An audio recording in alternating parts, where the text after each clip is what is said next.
আসসালামু আলাইকুম রহমতুল্লাহি ওয়া বারাকাতুহু।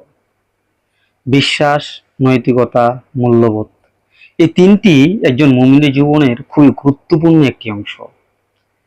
বিশ্বাস মানুষকে শক্ত করে তোলে, নৈতিকতা মানুষকে সামাজিকতা শেখায়, মূল্যবোধ তাকে সীমা লঙ্ঘনের সীমা বেঁধে দেয়।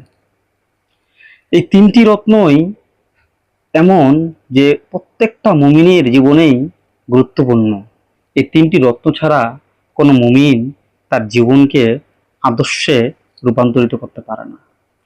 এই তিনটি রত্ন ছাড়া সে আল্লাহকে ঠিকভাবে চিনতে পারবে না, সে রাসূল সাল্লাল্লাহু আলাইহি সাল্লামের পথে ঠিকভাবে চলতে পারবে না। এই তিনটি রত্নই সবশেষে তাকে জান্নাতের পথে নিয়ে যাবে। তাই প্রতিটি মুমিনের উচিত এই তিনটি রত্নকে তার জীবনে ধারণ করে তার জীবনকে সহজ করে তোলা।